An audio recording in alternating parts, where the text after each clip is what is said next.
Welcome to the African History Network show right here on 910 AM, the Superstation, the Future Radio. I'm your host, Brother Michael Imhotep. It is Tuesday, July 6, 2021, and we are live. Hope everybody's doing well today. It's been a very, very busy day, and a lot of people got a breaking news story late today that was contradictory to what many people were hoping for. We found out later on today, we found out this afternoon that U.S. sprinter Sha'Carri Richardson will not be in the Olympics. She will not be on the Olympic women's relay team. Sha'Carri Richardson left off Tokyo Olympics roster after track and field announcement.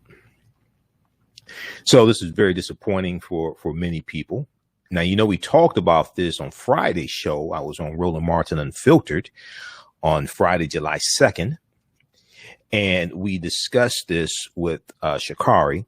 I was already on today's show. I was already going to deal with the issue regarding THC and the Olympics. And why is THC? Why is marijuana? Why is cannabis banned in the Olympics? I was already going to talk about that on the show today. And then the news broke this afternoon regarding Sha'Carri Richardson. So we're going to deal with all that today. And also we got the news today that Nikole Hannah-Jones, journalist Nikole Hannah-Jones, award-winning Pulitzer Prize winning journalist Nikole Hannah-Jones, is not going to accept a tenured position with University of North Carolina, Chapel Hill. Okay. She's not going to accept a tenured position, and she's going to Howard University. She's going to HBCU.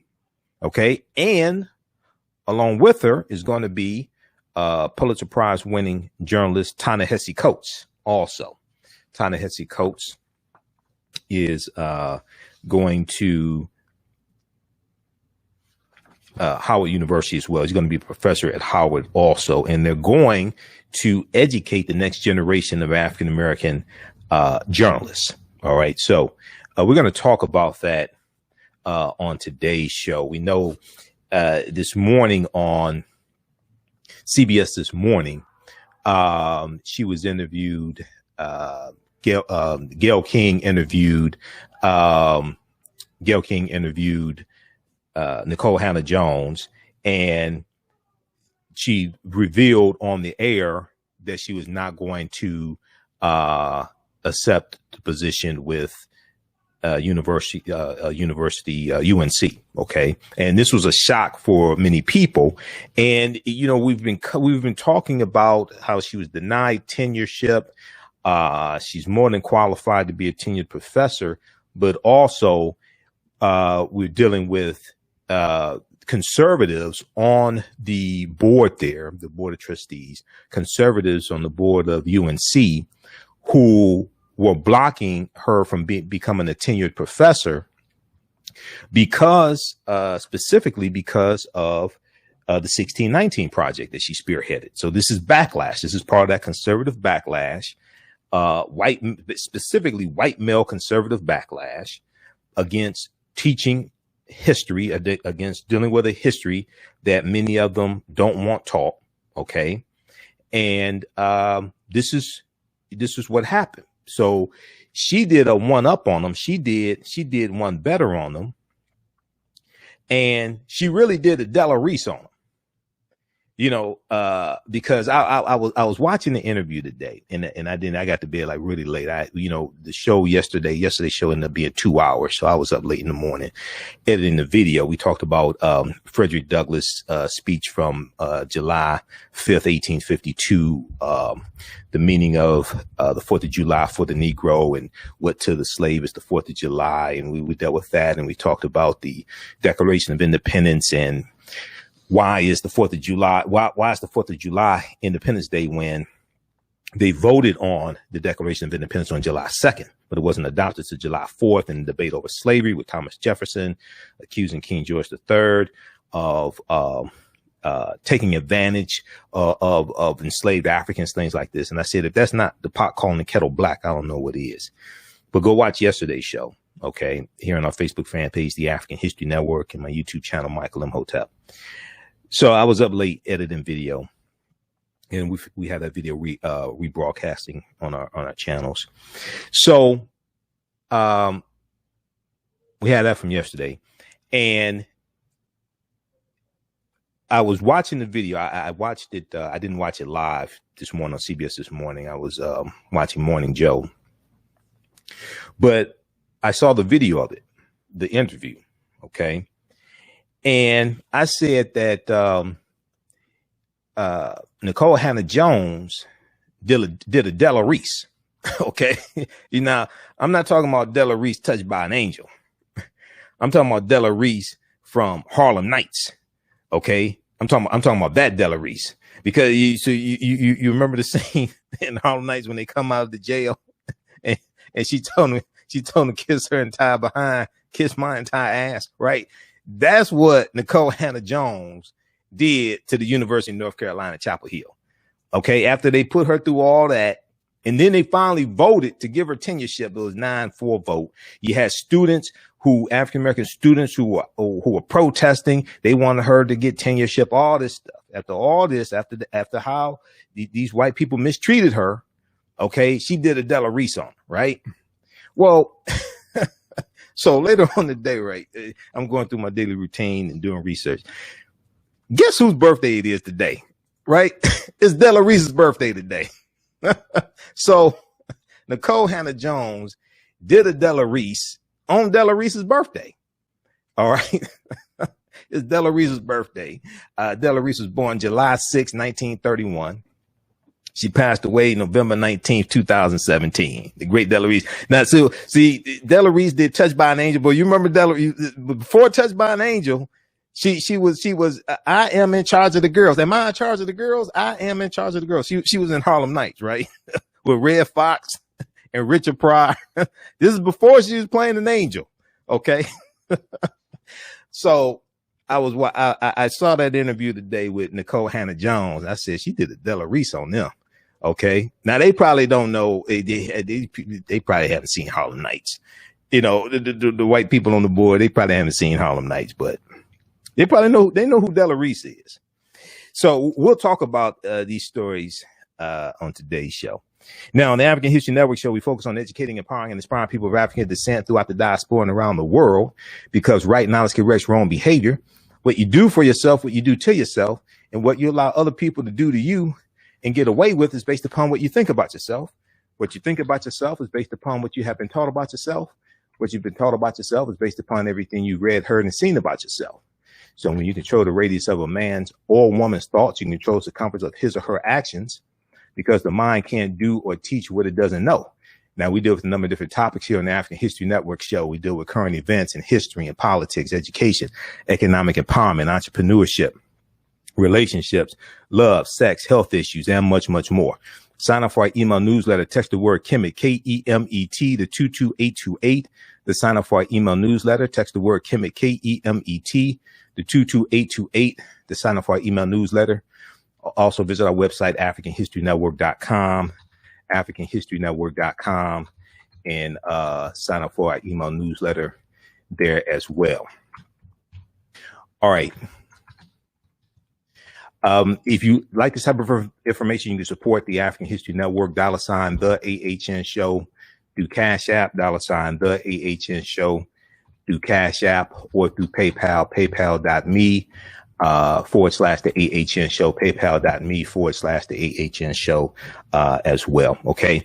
My online course. So we have a new online course. Hey, Shakita, I just emailed you a clip. Cue that up. It's 7 seconds for me. Okay. We're about to go to that clip in just a second. Check your email. So, my new online course just started up Sunday, July 4th, the 4th of July. Ancient Kemet, the Moors, and the Maafa, understanding the transatlantic slave trade, what they didn't teach you in school. Ancient Kemet, one of the original names for Egypt. Ancient Kemet, the Moors, and the Maafa, understanding the transatlantic slave trade, what they didn't teach you in school. We deal with thousands of years of history and deal with what led up to the transatlantic slave trade taking place. Okay.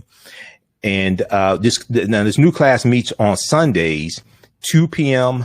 To 4 p.m. Eastern Standard Time. Sundays, 2 p.m. to 4 p.m. Eastern Standard Time.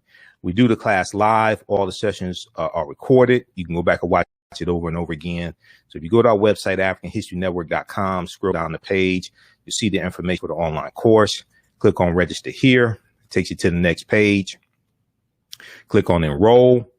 And the class is regularly $130, on sale $80. As soon as you register, you can start watching the content. As soon as you register, you can start watching the content. You can watch class number 1 from Sunday, July 4th. Next class is Sunday, July 11th. Also, you will also be enrolled in the Saturday class that is wrapping up. And I think we have 1 or 2 more sessions in the Saturday class. But classes 1 through 9 of the Saturday class is archived. You can go back and watch that. You can watch the June 12th interview I did with Dr. David Imhotep, author of the book, The First Americans Were Africans, Documented Evidence. You can watch the interview I did with the class where Sister Nubia Wardford, who's an African-American female archaeologist, spoke to our class as well.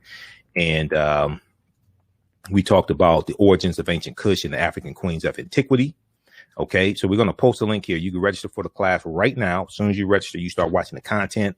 I do a PowerPoint presentation. We have book references, articles, video clips. You haven't seen anything like this before. And you'll be enrolled for also our Sunday class that started Sunday, July 4th. It's a 10-week online course, 10 consecutive Sundays, 2 p.m. to 4 p.m. Eastern Standard Time. Okay. All the sessions are recorded. You can go back and watch it over and over again.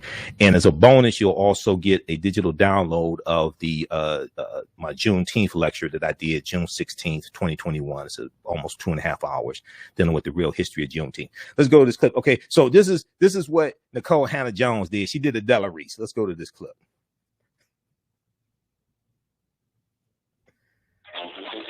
Kiss my entire ass. So that's what Nikole Hannah-Jones that's what she did to the University of North Carolina, Chapel Hill. She did that on CBS This Morning in front of millions of people. It's not like she just tweeted it. She was interviewed by Gayle King, and she did that to them. That's what she did to them. All right. This has been today's moment in Black Girl Magic. All right. Calling numbers 313. Says she humiliated her. She did this on CBS This Morning. It's seen by millions of people. Not only that, they have a YouTube channel, right? So their videos get seen hundreds of thousands of times. That's what she did to them. All right. Calling numbers 313-778-7600, 313-778-7600 is a calling number if you have a quick question or comment. You listen to the African History Network show right here on 910 AM, the Superstation, the Future Radio. I'm Michael Imhotep. We'll be back in a few minutes. Black on Purpose Television Network. Yes, Black on Purpose Television Network. All black, all positive, all the time. The largest Black-owned streaming television network in the world, bringing our people together worldwide, controlling our messages, our stories, our way. Black TV the way it should be. Black music, Black history, and more. 30+ channels, thousands of shows. Black on Purpose Television Network. Subscribe now. Hi, I'm Joel Wilson, President and CEO of JCW Computer Consulting LLC, a technology implementation firm with over 20 years of satisfying customers. We offer a full spectrum of industry top-tier branded services. We are an authorized partner or reseller for Lenovo, Zoom, T-Mobile, Microsoft 365 and Surface tablets, Google Workspace, Acer, Asus, Samsung, PCmatic security software, and many more. Our online store features laptops, Chromebooks, computers, printers, accessories, and software. Businesses, take advantage of our free 1-hour Zoom tech consultation and know we offer top nationwide high-speed internet service providers, voice over IP, and cellular phone services. Home users, don't miss our current in-stock Chromebook inventory. Please visit us at jcwcc.com or call 215-879-6701. 910, the Superstation, Detroit's only African-American talk radio. Welcome back to the African History Network show right here on 910 AM Superstation, the Future Radio. I'm your host, Brother Michael Imhotep. It is Tuesday, July 6th, 2021. And we are live.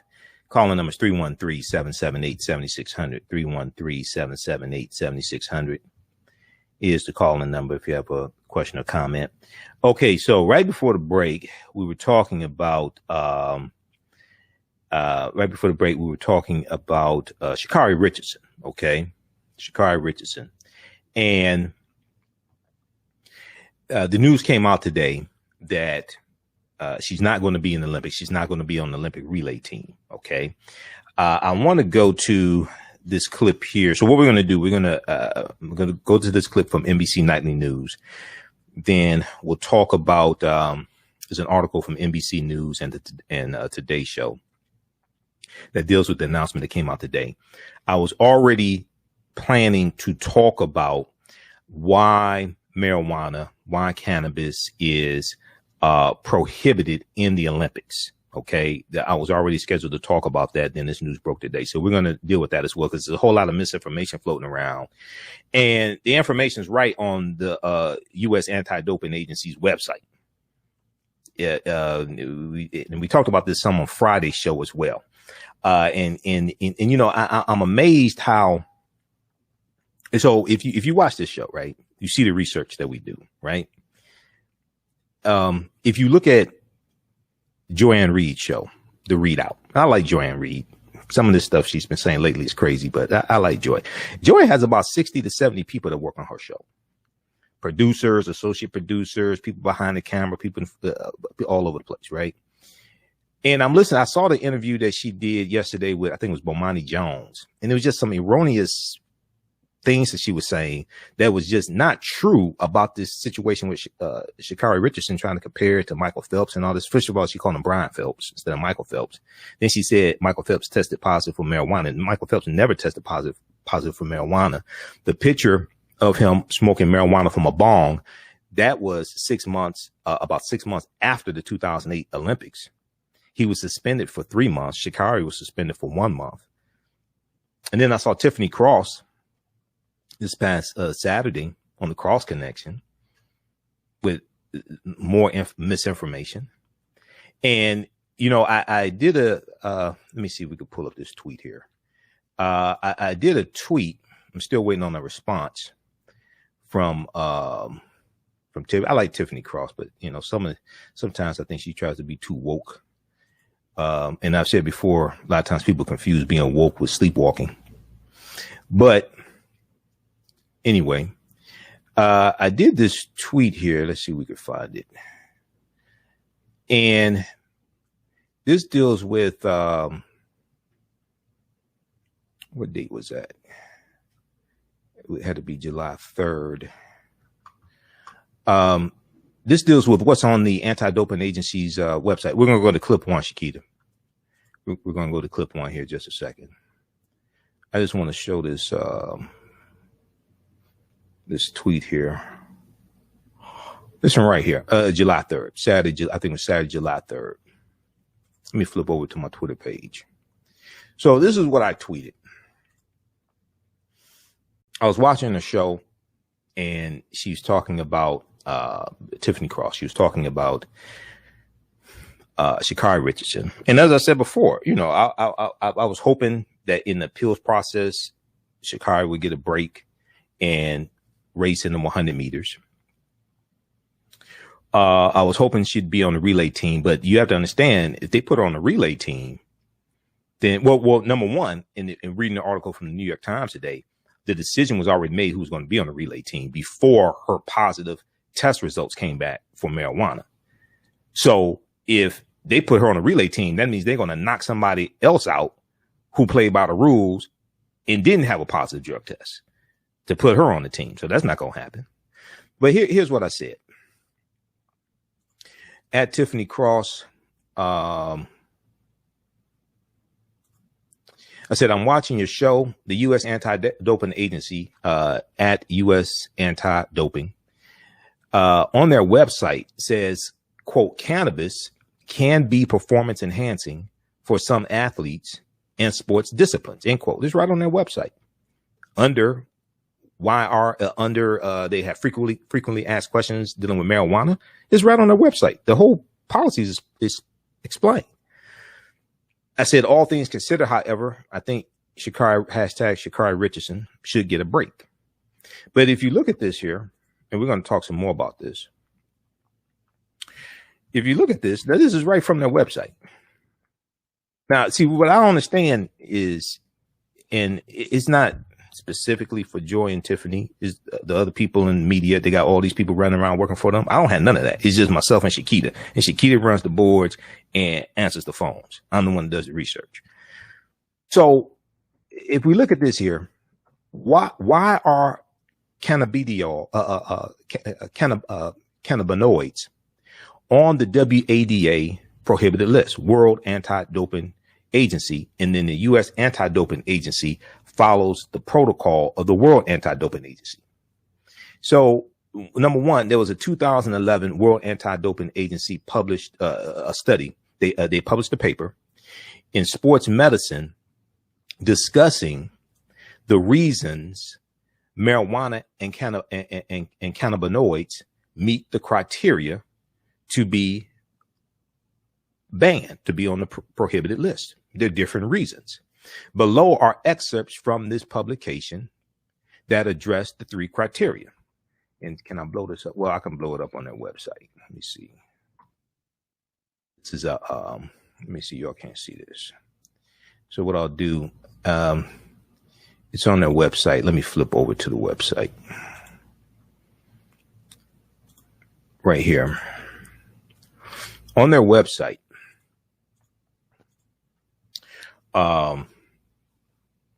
USADA.org, USADA.org, U.S. Anti-Doping Agency. Go right here to athletes, drop down menu, substances, marijuana, FAQ, frequently asked questions. All this stuff is easily accessible. So we go down here,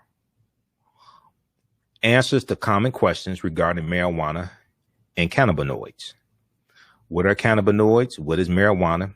Go down here. Why are cannabinoids on the WAD prohibited list? All this stuff is right here. Let's blow this up. In 2011, WADA published a paper in Sports Medicine discussing the reasons marijuana and cannabinoids meet the criteria, okay, from being prohibited. And if we back up, it says, for something to be added to the WADA prohibited list, the World Anti-Doping Agency, for something to be added to the WADA prohibited list, it must meet 2 of the 3 inclusion criteria. Okay, it must meet 2 of the 3 inclusion criteria. Let's blow this up so everybody can see it. People, okay, let's blow this up for people who can't read, can see it. A, it poses a health risk to athletes. B, it has the potential to enhance performance. And C, it violates the spirit of sport. So it has to meet 2 of these 3 criteria. In the 2011 World Anti-Doping Agency published, in 2011, the World Anti-Doping Agency published a paper in Sports Medicine discussing the reasons marijuana and cannabinoids meet the criteria. Remember, it has to meet 2 of the 3 criteria. Below are excerpts from this publication that address the 3 criteria. Now, you can click right here on this link, published paper, and read all of it yourself. All this stuff is easy. All this stuff is there. It's easily available. Okay.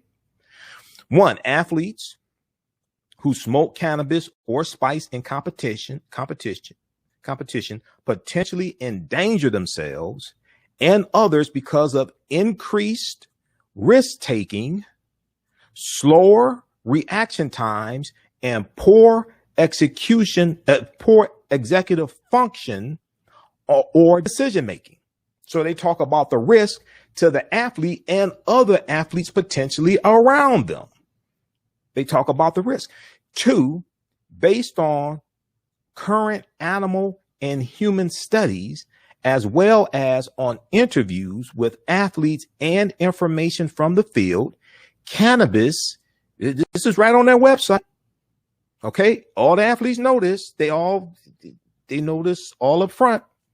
Cannabis can be performance enhancing for some athletes and some disciplines. And when you read this, there was an article from 11 Alive out of Georgia that did a good piece on this. But when you read this, one of the things they talk about is how, and also in the article from NBC News that we'll go to next after we go to this clip, they talk about how cannabis and THC, okay, THC in cannabis, the active ingredient, can increase oxygenation, which means increases the flow of blood throughout the body, especially to the brain, which increases the amount of oxygen going to the brain.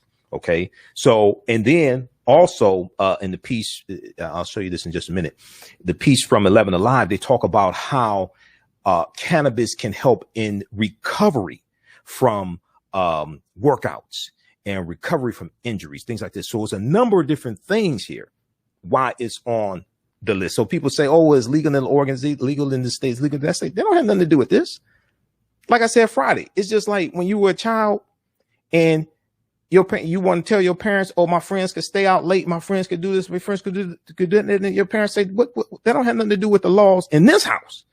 In this house, this is what the rules are. In this house, this is what the laws are. You want to do what your friends do, go live with your friends. That don't have nothing to do with in this house. Okay. So when people start talking about what they're doing in Oregon and is legal there and is legal in this state, all this, the World Anti-Doping Association and the U.S. Anti-Doping Association is like your parents. They're like, what the hell does it got to do with us? They don't have nothing to do with this right here. This is what the rules are here. It's all out in the open. The rules are all there. Okay. I wanted Sha'Carri to, in the appeals process, there's an appeals process. I hope she appealed it, and in the appeals process, they let her run in the 100 meter because it was obvious she blew everybody away, all the competition away in the 100 meter. It was obvious, but bottom line is you break the rules. These are the consequences. All right. And now I think like I said on Roland Martin's show, I think there are extenuating circumstances here. She was dealing with the death of her mother and she used marijuana to try to cope with that. But, you have other athletes that qualified and followed the rules. So hopefully, she entered into a counseling program. That's why she ended up doing 1 month suspension instead of 3 months. She could have done 3 months suspension, but anyway, let's get through this here. So, cannabis can be performance enhancing for some athletes and sports disciplines. 3, use of illicit drugs that are harmful to health and that may have performance enhancing properties not consistent with the athlete as a role model for young people around the world. All right. Now, in 2019, the World Anti-Doping Agency exempted cannabidiol, CBD, from this category. However, all other cannabinoids, whether natural or synthetic, are prohibited in competition. Even though CBD is permitted at all times, this article explains the legal and anti-doping issues that continue to make these products risky for athletes. Now, when you research this with marijuana, you can use the prohibition on marijuana is you cannot use it after 11:59 p.m. on the day prior to the competition. We'll get to that in a minute. That's the stipulation on marijuana. You cannot use it after 11:59 p.m. on the day prior to the competition. All right.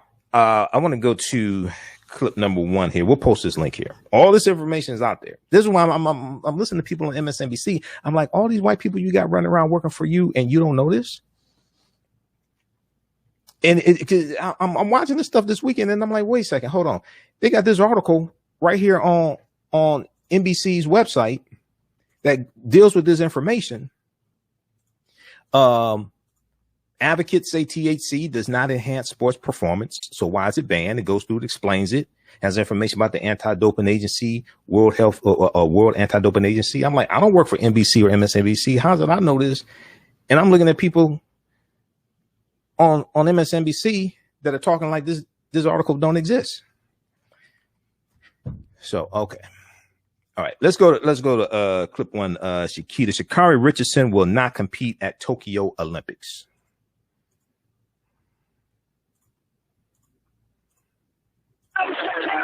It's the fastest woman in America. Sha'Carri Richardson will not be competing in any events at the Tokyo Olympics. Tonight, USA Track and Field announcing she will not run the 4x100 relay, her last chance to make the team. Richardson earned a ticket to Tokyo with that dramatic victory in the women's 100 meter at the U.S. Olympic trials. I just want the world to know that I'm that girl.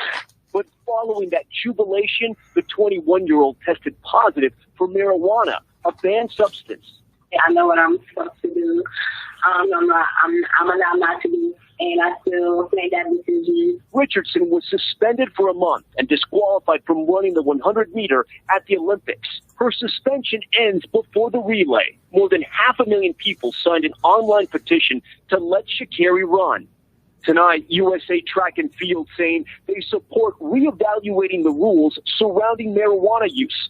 But, quote, while our heartfelt understanding lies with Sha'Carri, we must also maintain fairness for all of the athletes.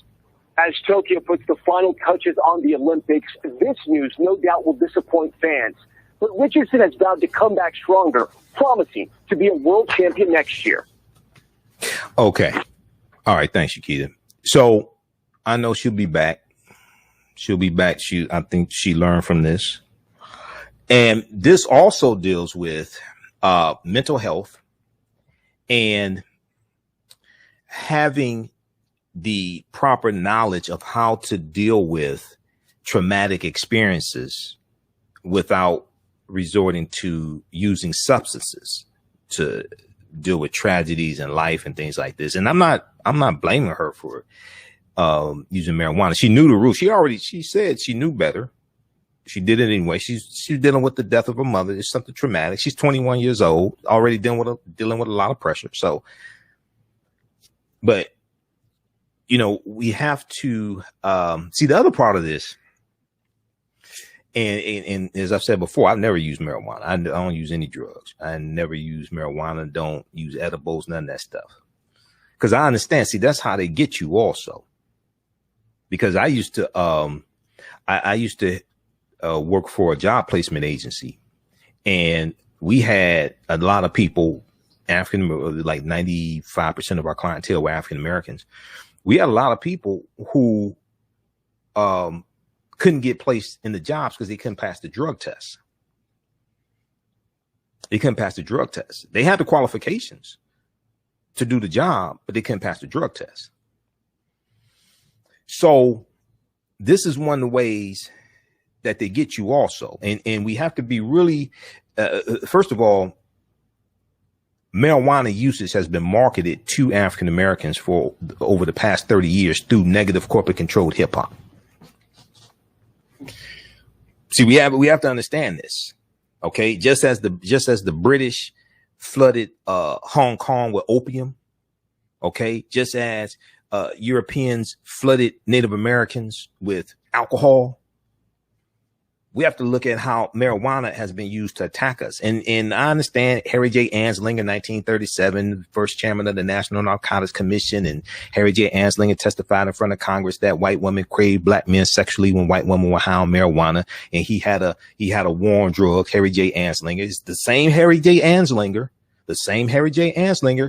who attacked and pursued Billie Holiday and And he is really responsible for killing Billie Holiday, because Billie Holiday was in the recovering, going through detox from heroin, and she was taking, I think it was methadone or something like that. And he took her off methadone. He ordered to have her taken off methadone. He's a white supremacist, Harry J. Anslinger. You got to research him. We've talked about him before here, and why marijuana was made legal, because why marijuana was made illegal, because as long as white people were using it, it was called cannabis or hemp. As long as white people were using it, it was not a problem. But when Mexicans started using it, and the recreational usage of marijuana was really introduced into this country by Mexicans, okay, early 1900s, and it was called cannabis or hemp. It wasn't called marijuana. But when you start having these non-white people using it, then they changed the name to marijuana, which is a Spanish term.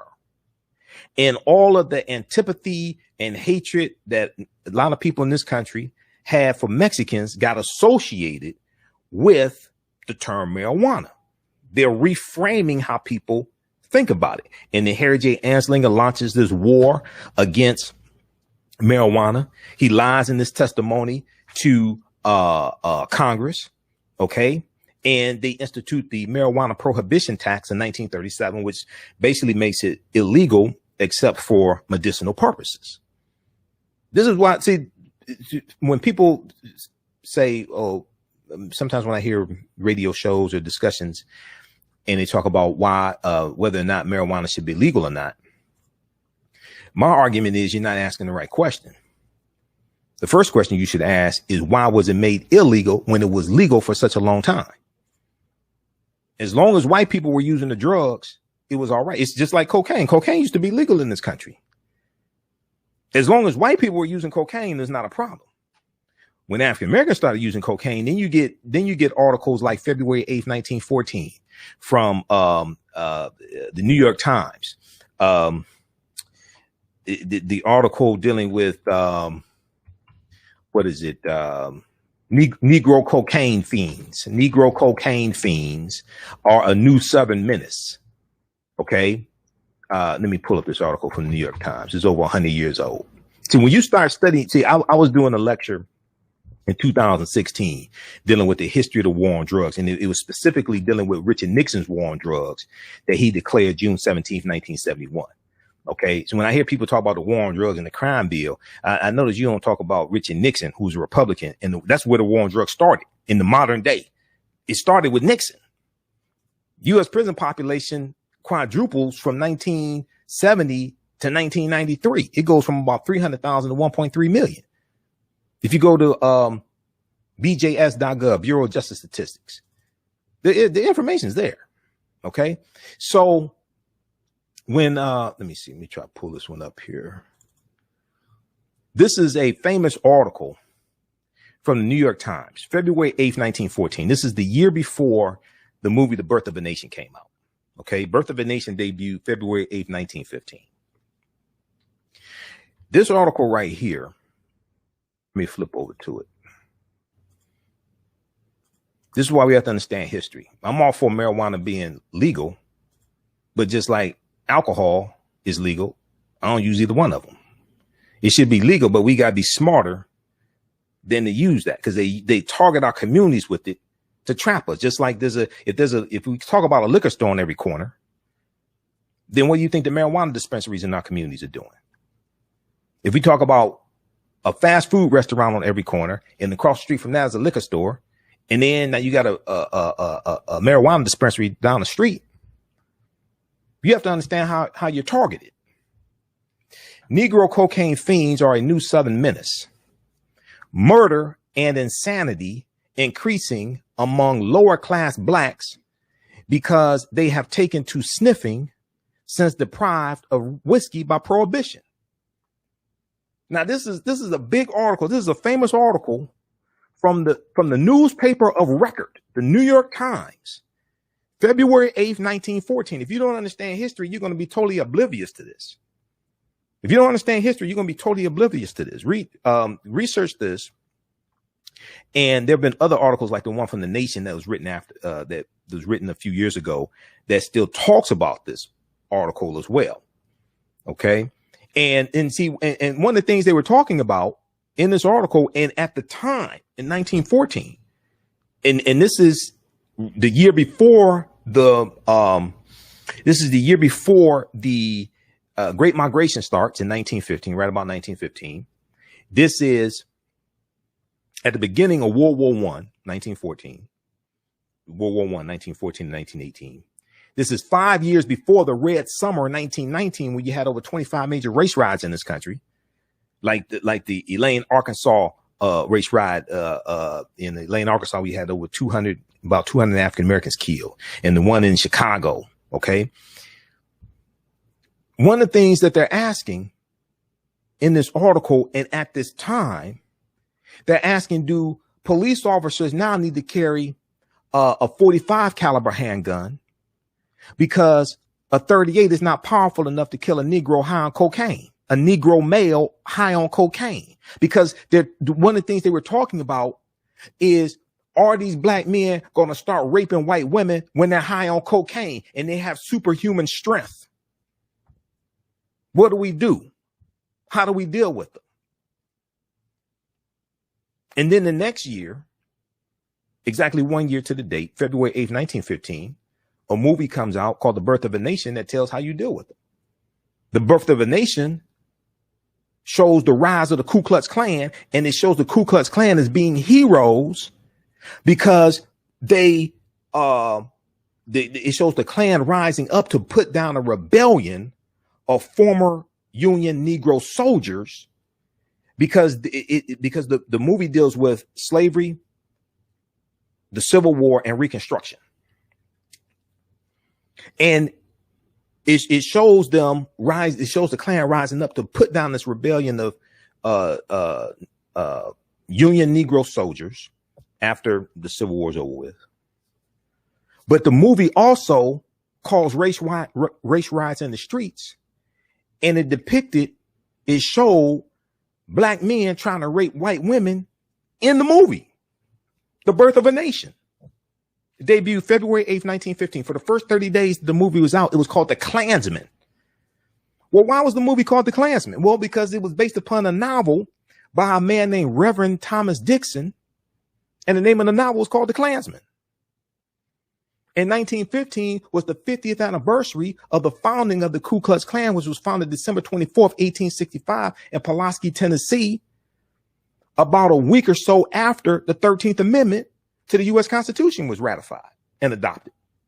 Adopted December 18th, ratified December 6th. So all this history is connected. And it's connected to what's going on right now. This is the 6th anniversary of the domestic terrorists who had an insurrection January 6th at the U.S. Capitol trying to overthrow the government because they didn't like the results of the last election.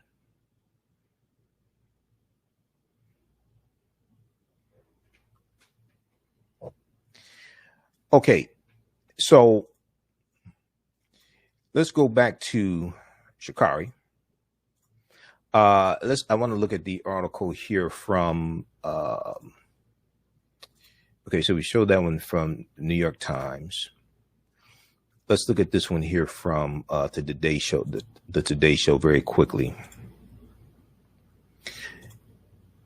And if you also, if you like this type of information, you can support the African History Network, $ the AHN Show through Cash App, $ the AHN Show through Cash App. Also through PayPal, paypal.me/the AHN Show. Okay, you're not going to find this type of information many other places.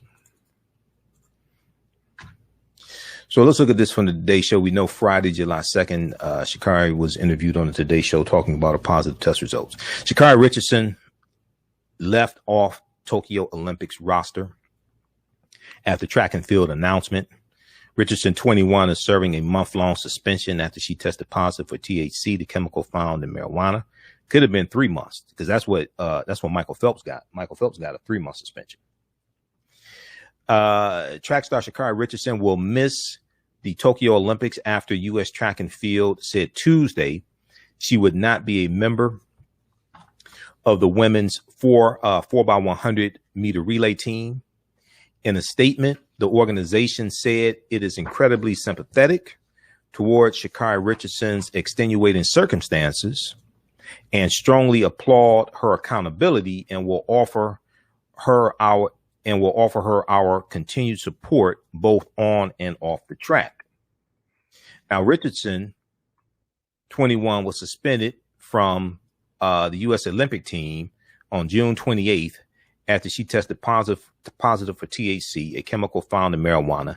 As part of the agreement, Richardson will serve a 1 month suspension, which means she will miss running the 100-meter race at the Olympics, where she was a fan favorite to win the gold medal. On Friday, Sha'Carri Richardson's suspension was publicly announced.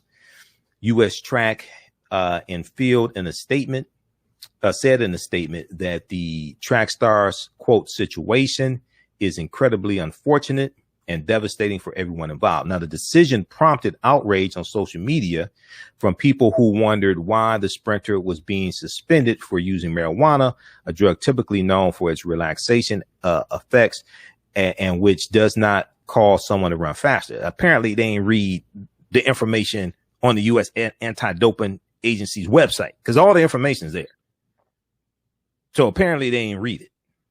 However, the World Anti-Doping Association has said that marijuana can be a performance enhancer for some, and the U.S. Anti-Doping Agency follows the lead of the World Anti-Doping Agency, but it says for some athletes it can be a performance enhancer. But the other thing is, it can also be a hazard for some athletes as well. Now, in a statement on Tuesday, U.S. Track and Field, as we all went through, when I took you to the website, we went through 1, 2, 3 and laid out all that stuff out. In a statement on Tuesday, July 6th, U.S. Track and Field officials added that while the organization, quote, agrees that the merit of the World Anti-Doping Agency rules to THC should be reevaluated, it would be detrimental to the integrity of the U.S. Olympic team trials for track and field if U.S. ATF amended its policies following competition only weeks before the Olympic Games. Quote, all U.S. ATF athletes are equally aware of and must adhere to the current anti-doping code. This is what I said. All the athletes know the rules. And our credibility as the national governing body would be lost if rules were only enforced under certain circumstances. So while our heartfelt understanding lies with Sha'Carri, we must also maintain fairness for all of the athletes who attempted to realize their dreams by securing a place on the U.S. Olympic track and field team, end quote. Now, okay, so June 19th, at the women's U.S. Olympic track and field trials in Oregon, Richardson ran the 100 meter in just 10.86 seconds. She failed a drug test that was administered after the race. Before Tuesday's announcement, it was clear Richardson would not be able to compete in her individual event. However, some fans held out hope she could be one of the discretionary runners picked to be part of a relay team as determined by the USATF head relay coach in consultation with an advisory committee. Okay, but they only have a certain number of spots, so they're not going to knock somebody else out who followed the rules to let her on the team. Richardson told the Today Show on Friday that she used marijuana in Oregon where it is legal, and after being told her biological mother had died, she added that she was focused on herself and not her Olympic fate. She told Savannah Guthrie in the interview, she said, right now, I'm just putting all of my time and energy into dealing with what I need to do, which is heal myself. So if I'm allowed to receive that blessing, running in the relay race, then I'm grateful. Okay. All right. So read this article here from the Today Show, today.com. Sha'Carri Richardson left off Tokyo Olympics roster after track and field announcement. And, you know, this is a teachable moment for our youth as well. This is a teachable moment for our youth also. All right. Those watching on our Facebook fan page, The African History Network, The African History Network, and our YouTube channel, Michael Imhotep, IMHOTEP. Keep watching. We're going to keep broadcasting for a few more minutes here. We're going to deal with Nikole Hannah-Jones. We'll talk about that for a little bit, and we'll probably have to deal with that some more on tomorrow's show. Remember, right now, it's correct wrong behaviors, not over till we win. Wakanda forever, and we'll talk to you tomorrow night. Peace. All right, stand by, everybody. Stand by. Okay, I want to go to, we're going to continue this discussion here. All right. Hey, if you like this type of information, you can support the African History Network, $ the AHN show through Cash App, $ the AHN show through Cash App. Also through PayPal, paypal.me/the AHN show, paypal.me/the AHN show. Or at our website, AfricanHistoryNetwork.com, AfricanHistoryNetwork.com. This is the official African History Network Cash App account, $ the AHN show, SHOW. And it'll say Michael and show my picture there. These other ones are fake African History Network accounts that somebody set up and already reported them to Cash App. All right. And be sure to register for the 10-week online course that I teach on Sundays. We have a new class that just started up on Sunday, July 4th. It's a 10-week online course that I teach ancient Kemet, the Moors, and the Maafa, understanding the transatlantic slave trade, what they didn't teach you in school. We deal with thousands of years of history and what led up to the transatlantic slave trade taking place. So if you go to our website, AfricanHistoryNetwork.com, scroll down the page, you'll see information about our radio show. You can click on the link, read articles that I've written. 10-week online course right here. Click on register here. It takes you to the next page and click on enroll. Okay. As soon as you register, you can start watching the content. So the class is on sale, $80, regularly $130. We do the class live. So you can join us in class live. We have a live text chat. You can ask questions. You can see me. I can't see you. You can be in your pajamas. You can have a bonnet on for all I mean, I can't see you. So, okay, you're in your home. You're in your pajamas. That's fine. And then all the sessions are recorded, so you can go back and watch it over and over again. Even after the course is over with, you still have access to the course content. You can go back and watch them next year. Okay. All right. I want to go to, I'm looking at the articles I have here. I want to make sure that I laid all this information out. I want to make sure I go through this step by step to clear up a whole lot of misinformation that's been floating around. So let's go to this. So we talked about the one from TheAHNShow show. That was number one. Let's go to, and let me look at the one quickly here from New York Times.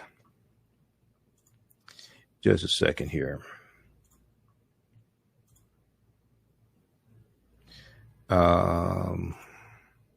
Let me pull this one up from the New York Times. They had it was something key in the article from the New York Times dealing with Sha'Carri Richardson that I wanted to key in on. Then I want to look at this piece that came out this weekend from NBC News dealing with the debate over why THC is banned, is prohibited.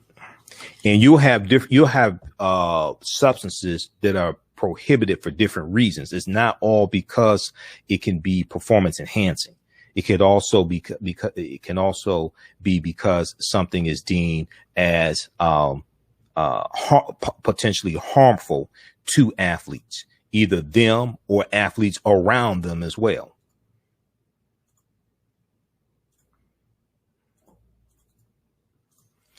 Okay. Let's look at this one here from New York Times. Sha'Carri Richardson will miss Olympics after not being chosen for relays.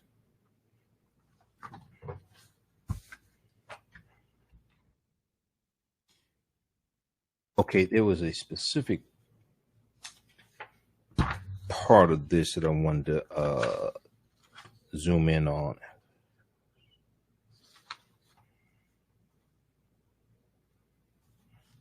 It's right here. It's like paragraph 5 or 6.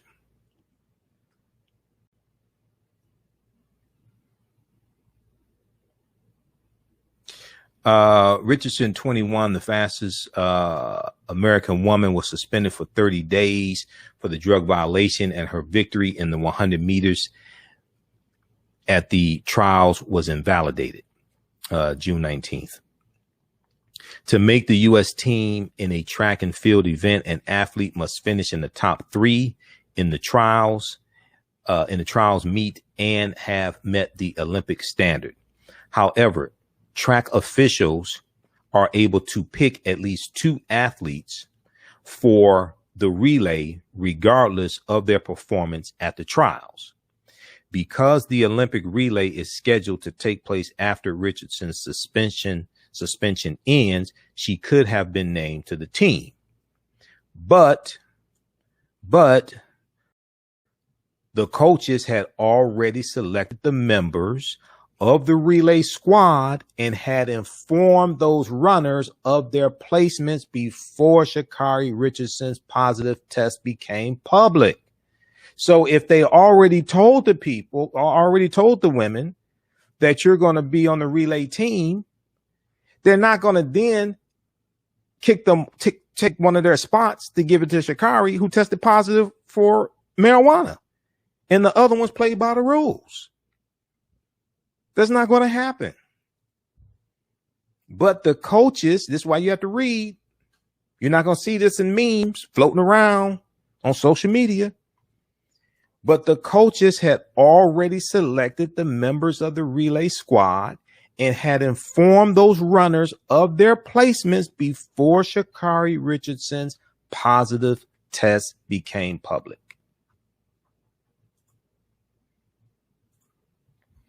Now, after Richardson's disqualification, the coaches chose, after Richardson's disqualification, the coaches chose the next 6 finishers in the 100-meter race and decided it would be unfair to take a slot away from one of those runners and give it to Richardson simply because that would be the only way to get her on the team. This is a hard lesson to learn, you know. In that decision, I understand that she was dealing with something that she couldn't handle, the death of her biological mother. I understand that. But that decision right there, and Roland talked about this on the show today. He said that decision cost her, I was thinking $10 million. He said $5 to $10 million. Yeah, that cost her upwards to about $10 million in endorsement deals. Because she's about to be on Wheaties. She's about to be in commercials. All that stuff. Okay. Now it's still going to happen for her. She still is keeping her endorsement deal with Nike. She's going to be an Olympian in 4 years. Okay. But dude, that decision right there. So this needs to be a teachable moment. I'm serious. And people, you know, I talk to people, they think it's strange. I'm 50 years old, never used marijuana. Let me explain something to you. Usually when I see stuff that goes wrong, if you talk to police officers, and I know a lot of police officers, and I know I used to do some work with the prosecutor's office here, dealing with training. I was working for a company. We had a construction trades program, and we were dealing with disadvantaged segments of the population. We had some from the Veterans Affairs Office in our program. We had some ex-offenders. We had some people from Michigan Rehabilitation Services, things like this. Then we're trying to work with the prosecutor's office. We're trying to work on changing the culture of violence and getting some marketable skills to people who may have been in prison, or trying to help people so they don't go to prison, etc. And usually when you have shootings and fights and stabbings, all things like that, not 100% of the time, but about 75% of the time, people are either under the influence of alcohol or under the influence of drugs. And I'm telling you, we really have to understand what's happened to our community with marijuana uses being marketed to us and African Americans being targeted with marijuana usage in negative corporate control hip hop for over the last 30 years. Because see, you can take out a commercial on TV or a billboard promoting marijuana usage, but you can put it in the music and call the album The Chronic.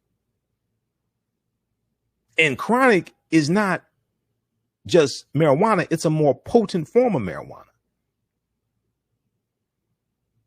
So we really have to understand strategy and warfare and how we're being targeted.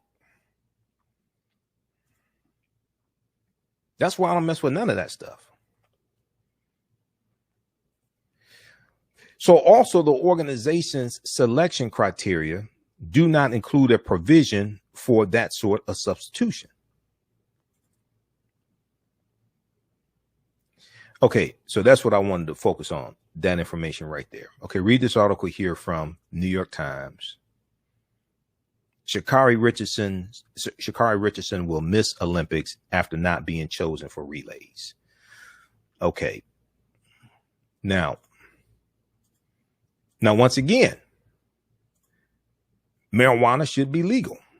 Why? It should be decriminalized. Why? Because it never should have been made illegal in the first place. It was made illegal because of white supremacy and racism.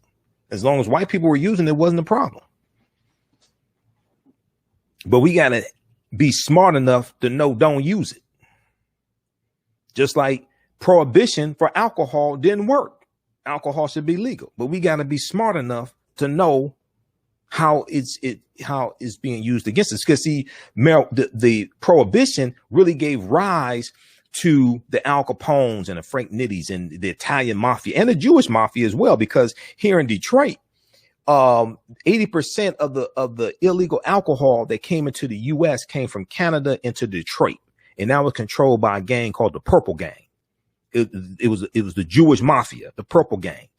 In the song Jailhouse Rock by Elvis Presley, he says the whole rhythm section was the Purple Gang. He's talking about them being in jail. Okay, so they control the flow of illegal alcohol coming from Canada into Detroit. That was the Purple Gang. And the Ku Klux Klan helped to give rise to the Italian mafia and the Jewish mafia, because the Ku Klux Klan, which was made up of white Anglo-Saxon male Protestants, they were advocating for prohibition.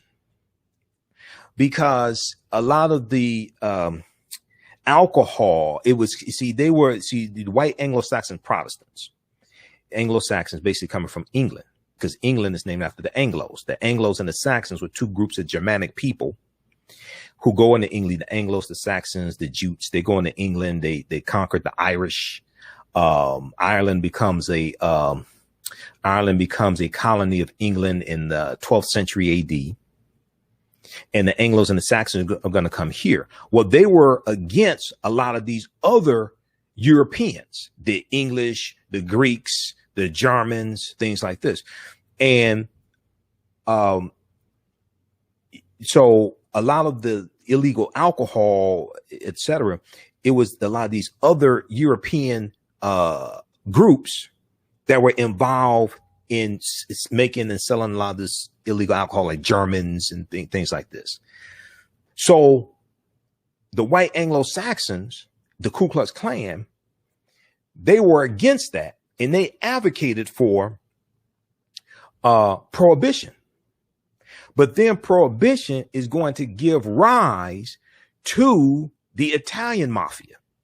Is going to empower the Italian mafia, the bootleggers and the Al Capones and the Frank Nitties and things like this. Okay, there was a documentary on the History Channel, I think it was the History Channel, dealing with how the Ku Klux Klan inadvertently gave rise to the Italian mafia. And it was by the Klan advocating for prohibition of alcohol. Okay, now. Okay, so we got that. We dealt with that one. I want to go to this other one here. This is from NBC News. This is an article I saw this weekend, and I was already going to talk about this on the show today before this story broke. This deals with THC being banned. Okay. This is a piece from NBC News.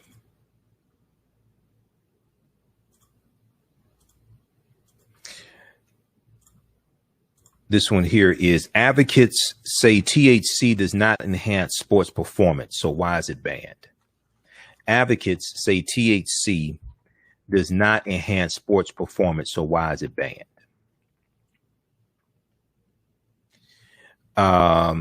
Sprinter Sha'Carri Richardson's positive marijuana test runs afoul of at least two regulations, being against the spirit of sport and posing a potential health risk.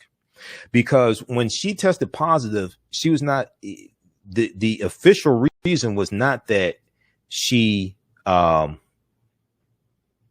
using a performance enhancing drug. What was said was that it violated the anti-doping policy. Because in the next article that I'm going to show you, they discussed that there. This is from 11 Alive out of Georgia. They did a really good article dealing with studies show marijuana is not used as a performance enhancing drug.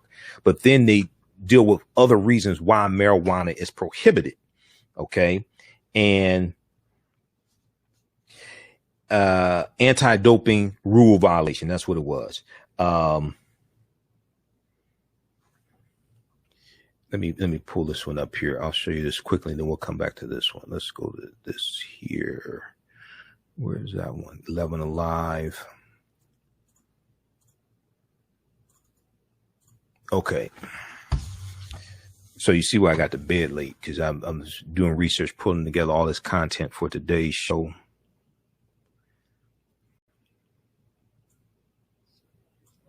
And this is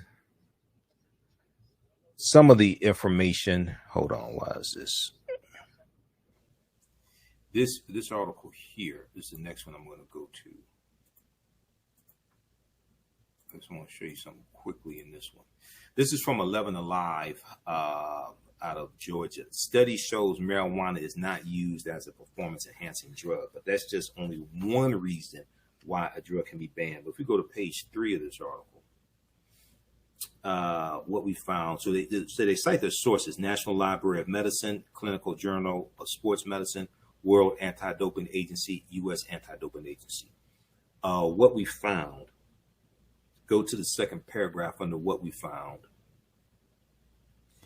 The drug is banned, referring to marijuana, is banned on race days, but not on days outside of competition. The World Anti-Doping Agency reporting in a 2011 sports medicine paper, that marijuana meets the criteria for a prohibited substance because it can increase risk-taking, slower reaction times. It can increase risk-taking and slower reaction times,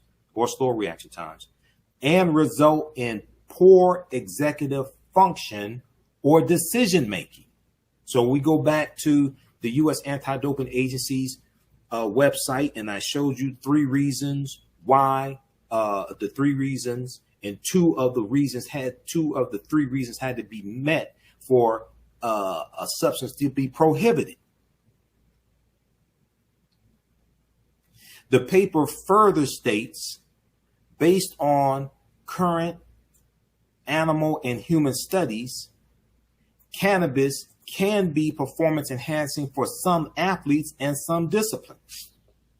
And finally, use of illicit drugs that are harmful to health and that may have performance enhancing properties is not consistent with the athlete as a role model for young people around the world. So they talk about, and one of the things, let me see, back up here. First paragraph under what we found. To start, they did something smart. They said, let's look at what the policy is, as opposed to hallucinating what you think the policy is. They said, let's go look and actually see what the policy is. To start, let's look at why the U.S. Anti-Doping Agency and the World Anti-Doping Agency have THC listed on their prohibited list. As opposed to you saying, oh, it don't do this, it don't do this. Let's go look and see why it's there. The U.S. ADA is bound by the World Anti-Doping Agency protocols, regardless if marijuana is legal in many states. That don't have nothing. Marijuana being legal in Oregon and all those, they don't have nothing to do with WADA and the US ADA. The other important thing to note is the US ADA report on Sha'Carri Richardson's test results never says her suspension was a result of using a performance enhancer. It never says her suspension result, the actual report. Not what's reported on MSNBC, but the actual report. The other important thing to note, the U.S. Anti-Doping Agency report on Sha'Carri Richardson's test results never say her suspension was a result of using a performance enhancer. It states it was for, quote, an anti-doping rule violation, end quote. Because a substance can be listed, can be prohibited, even if it's not a performance enhancer. It can be prohibited for two other reasons, as we've already laid out. This is why you have to read. Okay. Now, so read this full article here, because this is deep and it has the links to the studies and all this here. Studies show marijuana is not used as a performance enhancing drug. Okay. There's very few studies on marijuana and athletes' performance, but the studies out there paint a convincing picture. They should read that article from 11alive.com. Now, the original article that I saw that I definitely wanted to talk about. All right. Now, this is the one I saw this weekend. I wanted to make sure we talked about. And then I started researching this whole topic more. Advocates say THC does not enhance sports performance, so why is it banned? What could be other reasons why something is banned? This is from NBCnews.com, July 2nd, 2021. Okay, the drug Richardson tested positive for, tetrahydrocannabinol, tetrahydrocannabinol, okay, THC, tetrahydrocannabinol, or THC, the psychoactive component of marijuana, is not known for increasing the athletic prowess of those who consume it. Typically, its high relaxes people. But see, one of the other things is that one of the reasons for some athletes, the US ADA says it can be a performance enhancer because it can relieve anxiety and it can help calm people down. So depending upon the competition that you're in, taking marijuana can help you relax. Everything ain't about speed. That's not all the competitions is not about speed. It can help people relax and take the edge off if they suffer from anxiety. So there's a number of different reasons why a substance can be prohibited. Now, Joseph M. Hannah, who didn't acknowledge any of this in the interview, by the way, Joseph M. Hannah, who is a Buffalo, New York attorney, said it's a steroid. It's not a steroid. It's not a growth hormone. It's nothing to make you run faster, jump faster, throw faster. Furthest thing from that said, furthest thing from that. And he's an attorney who is not working with Sha'Carri Richardson, but has represented major sports league franchises and professional athletes. He said it has more of an opportunity to slow you down than to speed you up. That's what he said, but that's only one aspect of it.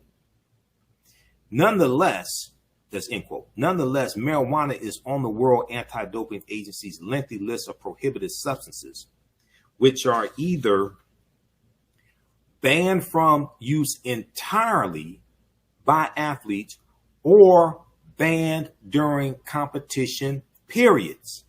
Either banned from use entirely. This is why you have to read. Either banned from use entirely or banned during competition periods. Marijuana falls under the latter category. Marijuana usage is banned during competition periods.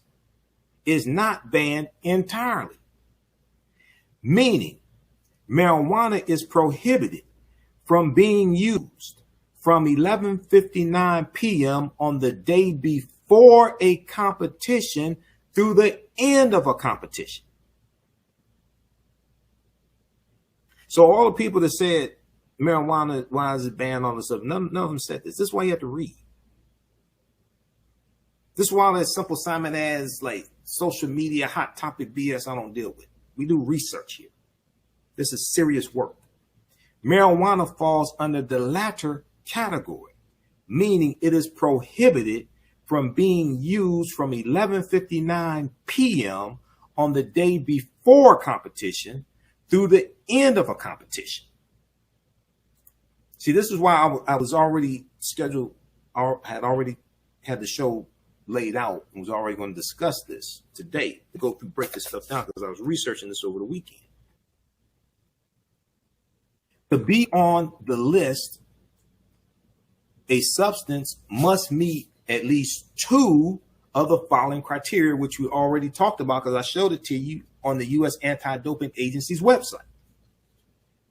The substance has to be considered a performance enhancer, or it must potentially pose a health risk to athletes, and it must violate the spirit of sport, which the agency's 2021 code defines as, quote, the celebration of the human spirit, body, and mind, end quote, adding that it reflects the values of sports such as character, teamwork, and fun and joy. So it must meet at least two of the following criteria.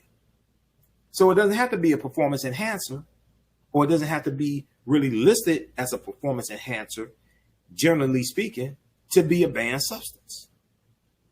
It has to be two of the three reasons. Now, the U.S. Anti-Doping Agency, which announced Richardson's positive test results on Friday morning, July 2nd, is a signatory to the World Anti-Doping Agency's code, along with the United States Olympic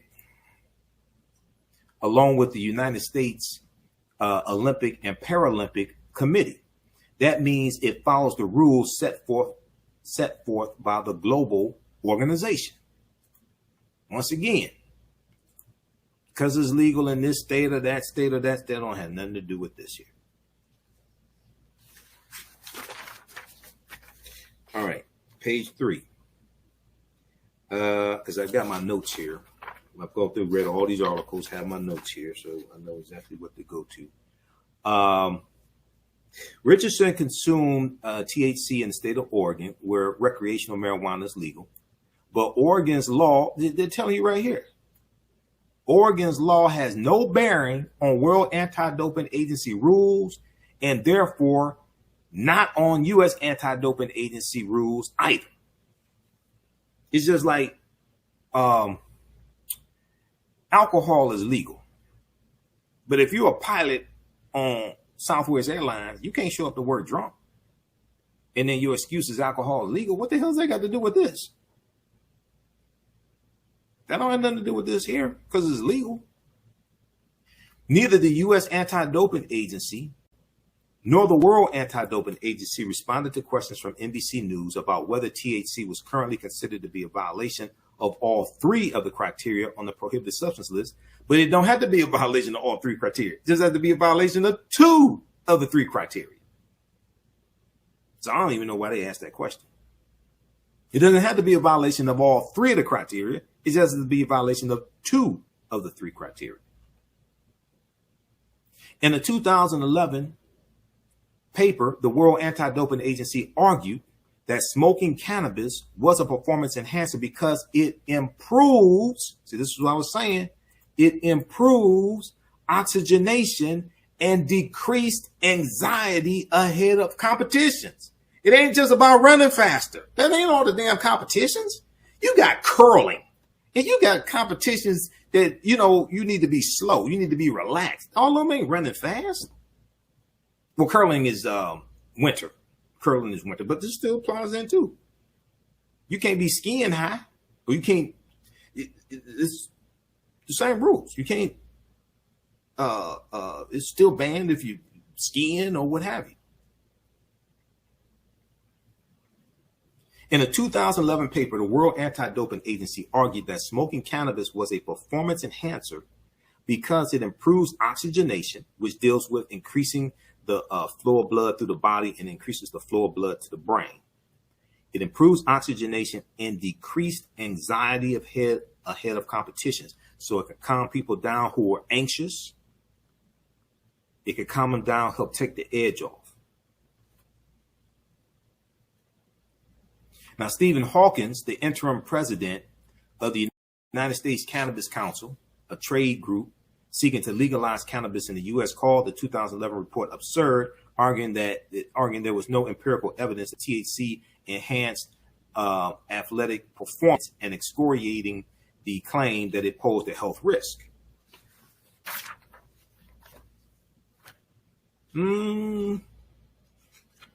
But it has to be 2 or 3 reasons to be banned. And if it calms people down and it helps people who suffer from anxiety, it can help increase performance. See, there are different ways to increase performance. Because in some of the research I was doing today, it can also increase performance and recovery time, like in between workouts and things like this. So it's not just performance on the field. So okay, you can read. I can link to him doing research.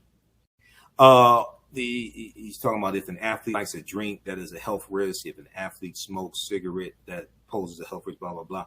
But also, if it works to impair your judgment and causes you to take more risk, you can put other athletes at risk as well. There's a number of different factors here. Okay, so we'll skip over that. We've already dealt with that. There's a president. Richardson. I'm looking at my notes here. Okay, that's okay. That's it for that. That's the most important things here. Go read the rest of this. Click on the links. Advocates say THC does not enhance sports performance, so why is it banned? We dealt with that pretty conclusively.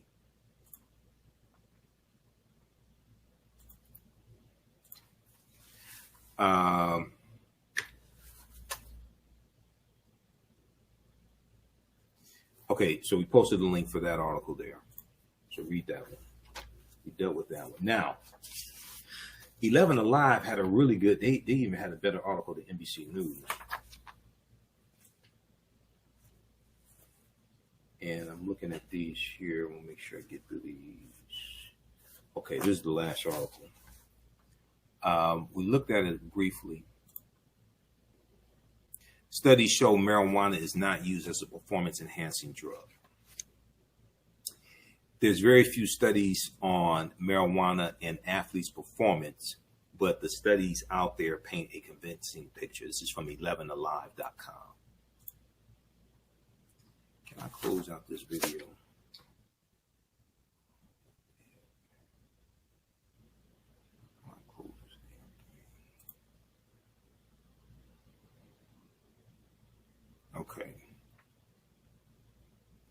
Let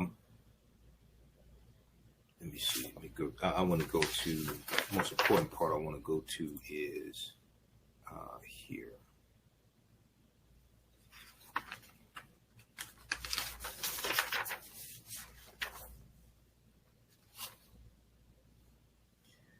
Okay.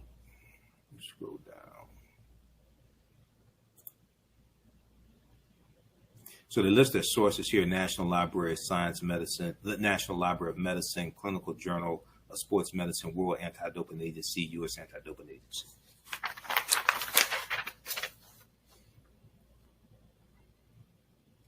Is marijuana a performance-enhancing drug? The question. No, at least studies show it's not used as a performance-enhancing drug and has little to no research. It has little to no research benefits on exercise outside of recovery. Outside of recovery. Recovery is big. If it can help you in some sports, if it can help you recover faster, it may be an asset. What we found. So we talked about a few minutes ago, I showed you some of this, and let me try to close this out here.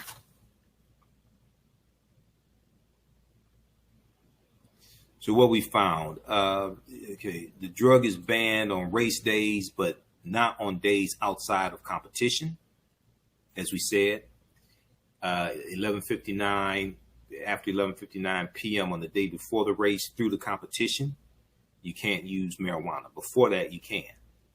WADA reporting in a 2011 sports medicine paper that marijuana meets the criteria for prohibited substance because it can increase risk-taking, slower reaction times, and result in poor execution, function, or decision-making. Result in poor execution, function, or decision-making. The paper further states, based on current animal and human studies, cannabis can be a performance enhancer.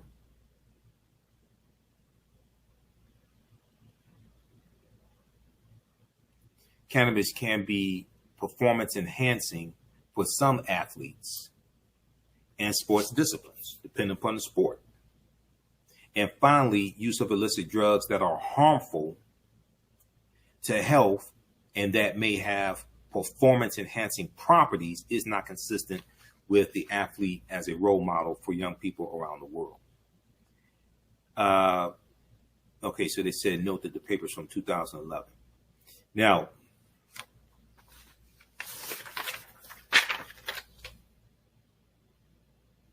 in 2018, the Clinical Journal of Sports Medicine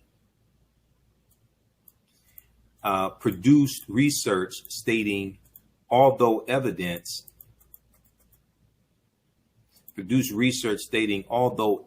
for serious harms from cannabis use on health of athletes is limited, one should be cognizant of the potential for abuse and mental health issues. Although the prevalence of cannabis use among elite athletes is not well known, use is associated with certain high-risk sports, end quote. The paper noted twice,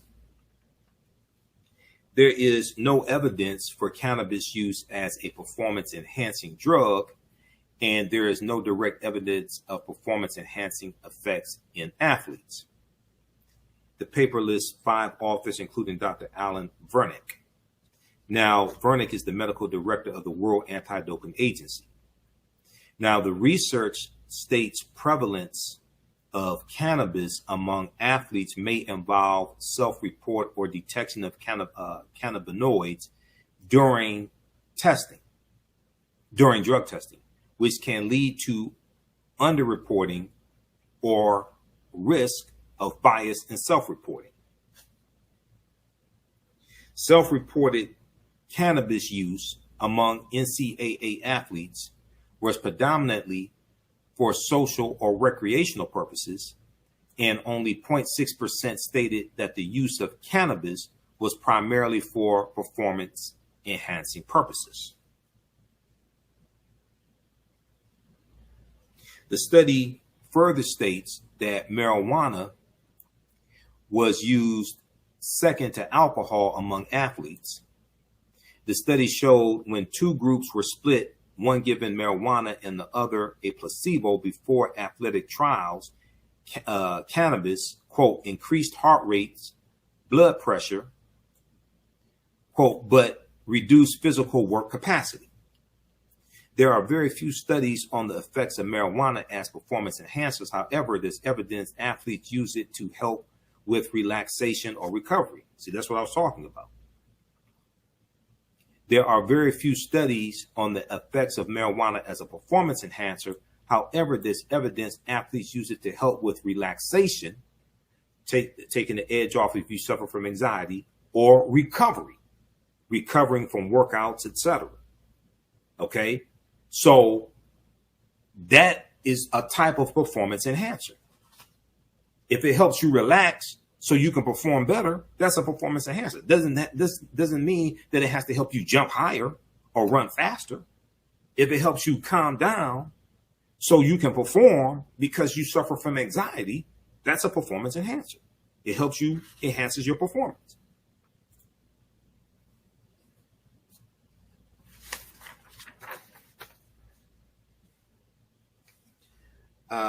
Okay, so we got those notes there.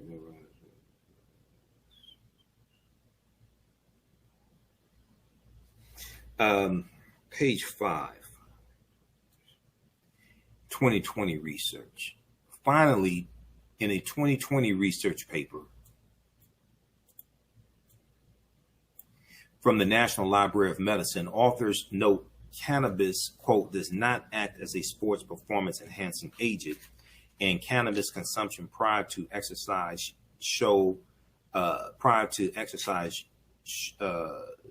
should be avoided in order to maximize performance in sports. Depends upon the sport. It further stated, results show that cannabis consumption prior to exercise induces decrements in performance, reduced ability to maintain effort, physical maximal work capacity, undesired physiological responses like increased heart and breathing rates, as well as myocardial oxygen demand, and neurological effects on balance, okay, like increased swaying, neurological effects on balance, okay. Now, these can all have these can be detrimental to an athlete or cause them to run into another athlete. Okay, so read the rest of this. Read this full article here. Studies show marijuana is not used as a performance-enhancing drug. That's from 11alive.com. So this was one of the best ones that I saw. Also, let me see. Lastly, there is I was reading information from Medical News Today. Medical News Today. I told you I was doing a lot of research on this because I was already going to deal with this topic before we got the news that Sha'Carri was not going to be on the Olympic relay team. Read this article here because we don't have really time to get to it. So I'm going to squeeze in a little information here dealing with Nikole Hannah-Jones and Ta-Nehisi Coates, and we'll talk about this tomorrow.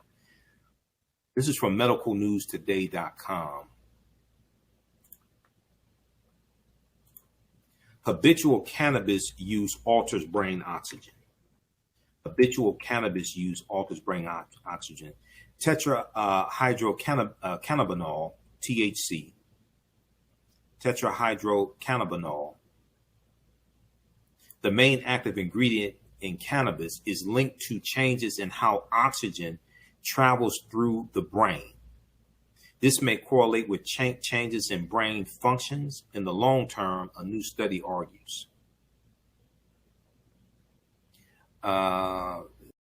Most widely listed drug, according to, recently medical marijuana, which is used for health treatments, has been legalized. Okay. However, medical Marijuana has not been approved. U.S. drug concerning the split. Okay.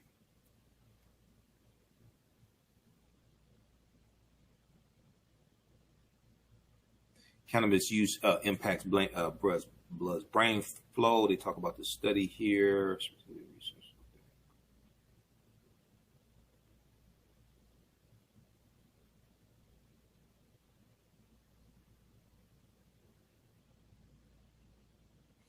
Another interesting finding was that in the case of chronic cannabis users, there was a higher blood flow in the region of the brain called the putamen, which is known to play a role in the reward system and in creating habits. According to the scientists, these findings might imply that THC is able to dilate blood vessels,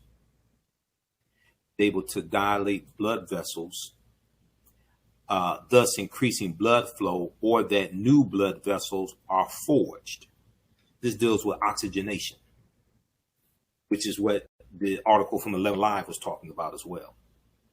Okay, read the rest of this here. This is from medicalnewstoday.com. Habitual cannabis use alters brain oxygen. This is from August 16th, 2017. Okay, so very quickly here, we also got news today that Nikole Hannah-Jones, Pulitzer Prize-winning journalist, and the journalist who spearheaded the 1619 Project, that she, as well as Ta-Nehisi Coates, who wrote the cover story for a few years ago for The Atlantic called The Case for Reparations, that they are going to join the faculty at Howard University. And she's going to turn down a tenureship at, let me close this out. She's going to turn down a tenureship at University of North Carolina, Chapel Hill. Okay. So I'm going to go to this first clip here. This first clip is from MSNBC, Craig Melvin, MSNBC. We talked about it, and she was interviewed on CBS this morning with Gayle King. Okay.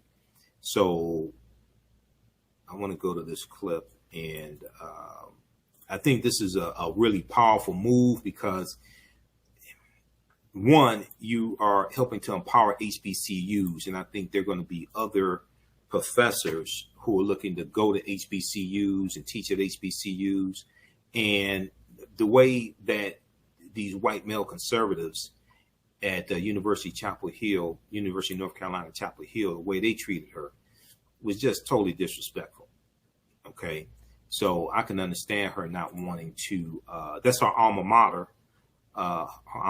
Originally she wanted to, and she's already a professor there, okay, in the School of Journalism, but she wanted to get tenureship. She deserves to have tenureship. So I can understand her not wanting to go through this. She said it's just too much. Okay, I want to go to this clip here. Okay, let's cue this up.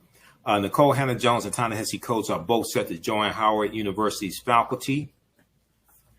Hannah-Jones recently declined UNC's tenure after her initial tenure was shot down.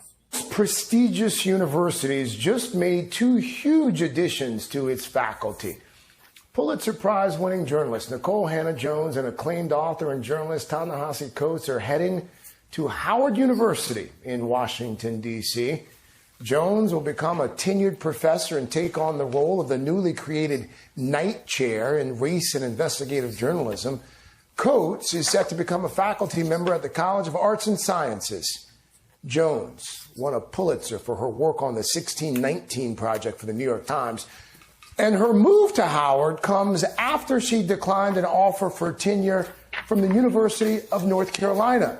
That offer came after the school initially denied her tenure, sparking a major backlash. Hannah-Jones talked about the scandal for the first time this morning.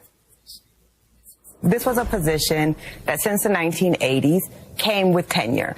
The night chairs are designed for professional journalists who have been working in the field to come into academia. And every other chair before me, who also happened to be white, received that position with tenure. To only have that vote occur on the last possible day, at the last possible moment, after threat of legal action, after weeks of protest, after it became a national scandal, it's just not something that I want anymore.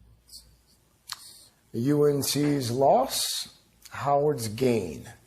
3 major foundations and an anonymous donor invested nearly $20 million to support both authors. Okay, so that's from Craig Melvin, MSNBC. I want to go to, let's see here.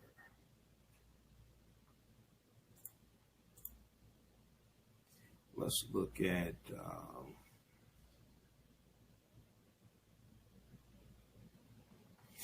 let's look at this piece quickly here from NBC News, since I already have it up.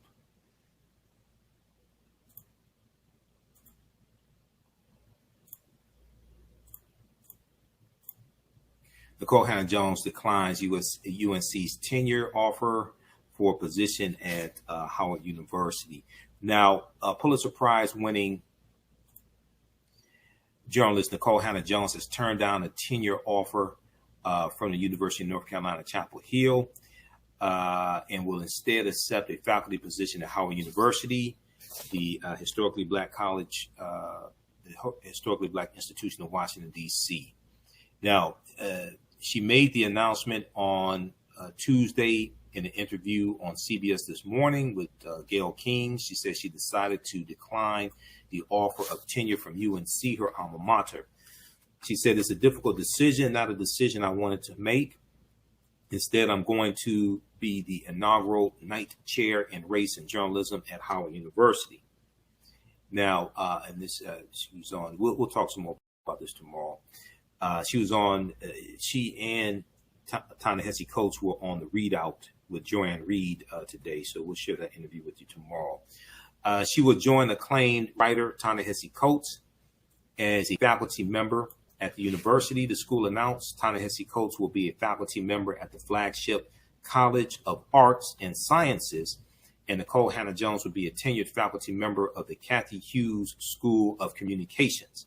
The Cathy Hughes, founder of Radio 1, Syndication 1, Cathy Hughes School of Communications. She will also be the founder of the Center for Journalism and Democracy, which will help train and equip aspiring journalists with, quote, investigative skills and historical and analytical expertise needed to cover the crisis our democracy is facing, the school said. Okay, this is crucial right here. She will also be the founder of the Center for Journalism and Democracy, which will help train and equip aspiring journalists with, quote, investigative skills and historical and analytical expertise needed to cover the crisis our democracy is facing, end quote, the school said.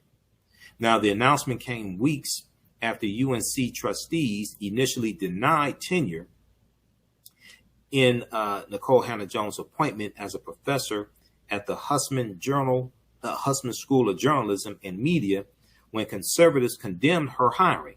Instead, the university offered her a 5-year fixed term with eligibility for tenure review at the end, okay, of the 5 years. Now, she's already been teaching there a number of years as well, okay, at UNC in the journalism department. She's already been teaching there a number of years. The decision, which was widely criticized, sparked protests at the state's flagship university.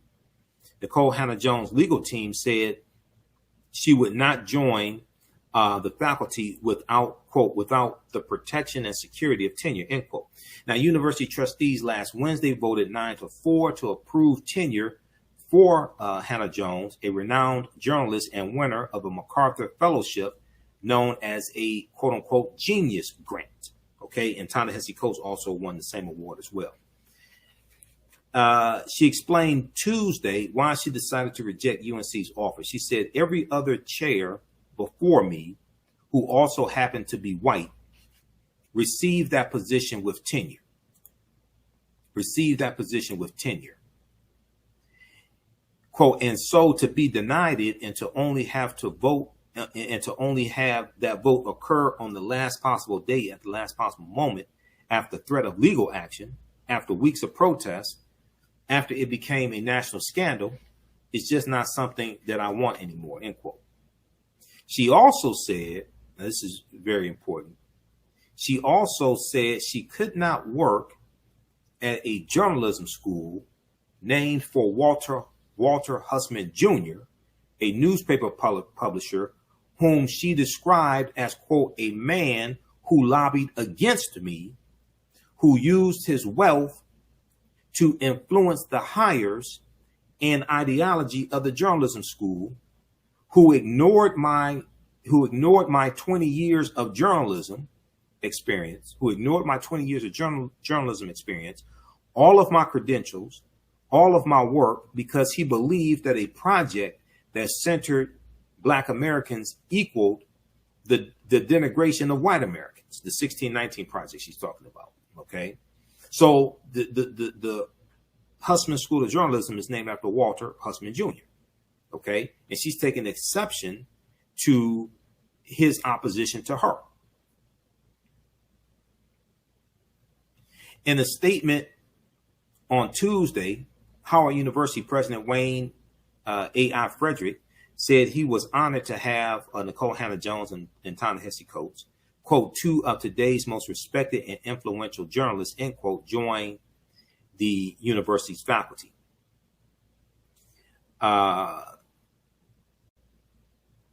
President Wayne Frederick said, at such a crucial time for race relations in our country, it is vital that we understand the role of journalism in steering our national conversation and social progress.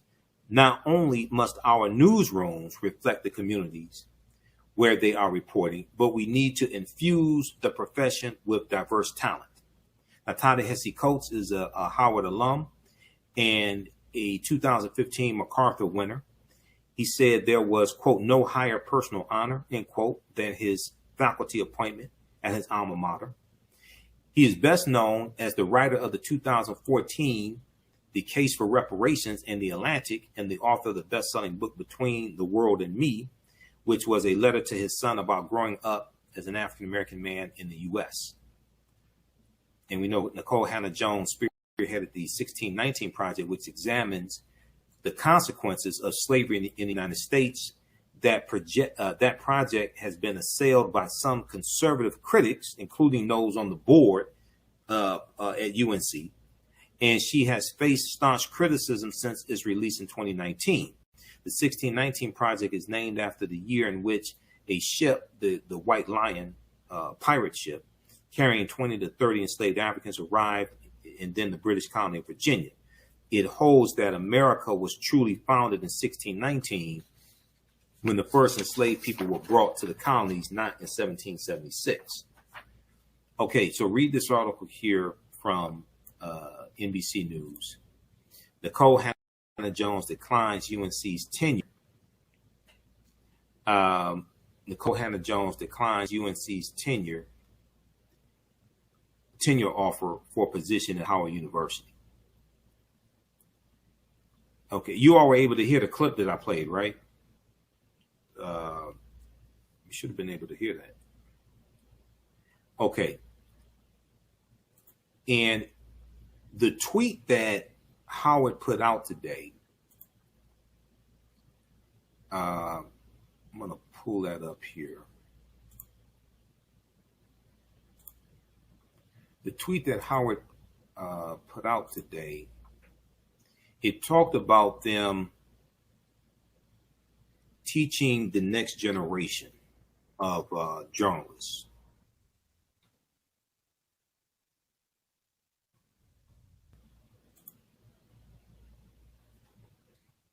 I retweeted this today also. This is from Howard University. This is from their Twitter page. Over to this.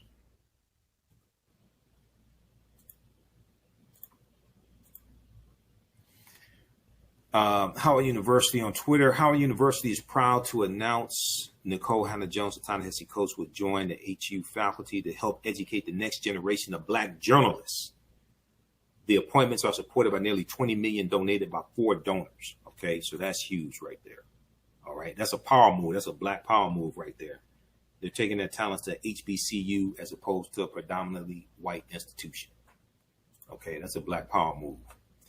All right, we got to get out of here. Hey, if you like this type of information, you can support the African History Network, $TheAHNShow through Cash App, $TheAHNShow through Cash App, also through PayPal, paypal.me/TheAHNShow, paypal.me/TheAHNShow. We're here 6 days a week. This helps us keep doing the research, stay on the air, keep broadcasting.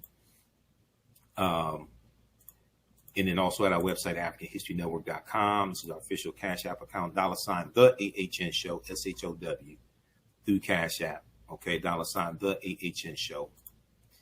And then be sure to register for the online course that I teach, Ancient Kemet, the Moors, and the Maafa, Understanding the Transatlantic Slave Trade, where they didn't teach you in school. Ancient Kemet, the Moors, and the Maafa, Understanding the Transatlantic Slave Trade, where they didn't teach you in school. We deal with thousands of years of history and what led up to the transatlantic slave trade taking place also. That's at our website, AfricanHistoryNetwork.com, AfricanHistoryNetwork.com. All right, we got to get out of here. Remember, right now, it's correct wrong behavior. It's not over till we win. Wakanda forever. We'll talk to you tomorrow night. Peace. Black on Purpose Television Network. Yes, Black on Purpose Television Network. All Black, all positive, all the time. The largest Black-owned streaming television network in the world, bringing our people together worldwide, controlling our messages, our stories, our way. Black TV the way it should be. Black music, Black history, and more. 30+ channels, thousands of shows. Black on Purpose Television Network. Subscribe now. Hi, I'm Joel Wilson, President and CEO of JCW Computer Consulting LLC, a technology implementation firm with over 20 years of satisfying customers. We offer a full spectrum of industry top-tier branded services. We are an authorized partner or reseller for Lenovo, Zoom, T-Mobile, Microsoft 365 and Surface tablets, Google Workspace, Acer, Asus, Samsung, PCmatic security software, and many more. Our online store features laptops, Chromebooks, computers, printers, accessories, and software. Businesses, take advantage of our free 1-hour Zoom tech consultation and know we offer top nationwide high-speed internet service providers, voice over IP, and cellular phone services. Home users, don't miss our current in-stock Chromebook inventory. Please visit us at jcwcc.com or call 215-879-6701. For 25 years, the Black History 101 Mobile Museum has carried on the rich legacy of the Black Museum movement in America by showcasing original artifacts of the Black experience at colleges, universities, K-12 schools, corporations, libraries, conferences, and cultural events, making it the most traversed Black History mobile exhibit in American history. Dr. Khalid El-Hakim is the founder of the Black History 101 Mobile Museum, and he is a highly sought-after public speaker on topics of Black history, social studies, education, museum studies, hip-hop, and race relations. Dr. Khalid was named among the change makers for NBC Universal's Erase the Hate campaign and listed as one of the 100 men of distinction for Black enterprise. He recently founded the Michigan Hip Hop Archive on the campus of Western Michigan University. The Black History 101 Mobile Museum is currently scheduling in-person and virtual exhibits nationwide. For more information, please contact Dr. Khalid Al-Hakim directly at 313-645-4197, 313-645-4197, or visit their website at blackhistorymobilemuseum.com. That's blackhistorymobilemuseum.com. You can also email him at bhistory101@yahoo.com, bhistory101@yahoo.com. Gain knowledge in minutes from insightful summaries of progressive and socially conscious books. Blacklisted gives you access to curated content that'll satisfy your curiosity to learn and understand different perspectives. Empower yourself through inspirational and actionable ideas. It's easy to read or listen to on the go. Blacklisted. Empower yourself. Start your free trial today.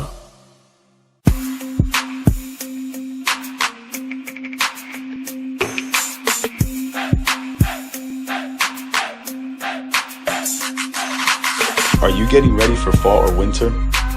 We have the solution for all seasonal clothing needs. Kemeticwear.com is the go-to online source for Kemetic African fashion and lifestyle products with a contemporary twist.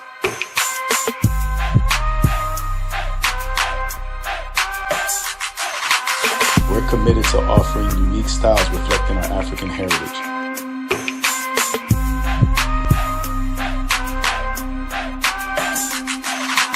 Kemeticwear.com is inspired by KemeticScribes.com to influence our people in learning and showing pride. Please visit our website at Kemeticwear.com.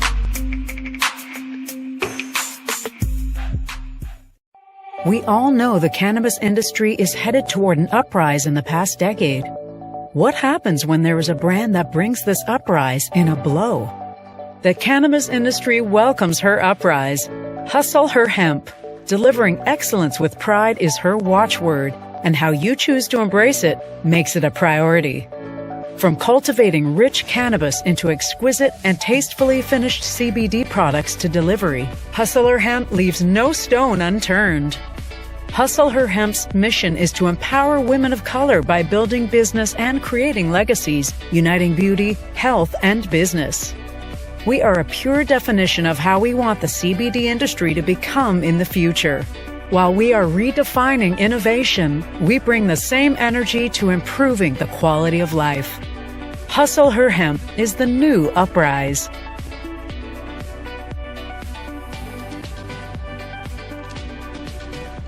Hi, I'm Joel Wilson, President and CEO of JCW Computer Consulting LLC, a technology implementation firm with over 20 years of satisfying customers. We offer a full spectrum of industry top-tier branded services. We are an authorized partner or reseller for Lenovo, Zoom, T-Mobile, Microsoft 365 and Surface tablets, Google Workspace, Acer, Asus, Samsung, PCmatic security software, and many more. Our online store features laptops, Chromebooks, computers, printers, accessories, and software. Businesses, take advantage of our free 1-hour Zoom tech consultation and know we offer top nationwide high-speed internet service providers, voice over IP, and cellular phone services. Home users, don't miss our current in-stock Chromebook inventory. Please visit us at jcwcc.com or call 215-879-6701. Digital Dandelion's Technical Solutions works with businesses like yours to create an operations manual for your business, which is something many businesses don't have. According to AARP, more than 30% of small business owners are over 50 years old. Many business owners want to retire by selling their businesses or by passing their businesses on to their children. However, according to Forbes Investment Advisors, many retiring owners' attempts to sell their businesses for retirement fail. You cannot sell your business without a business manual. Your children also cannot inherit your business because there is no way to run it.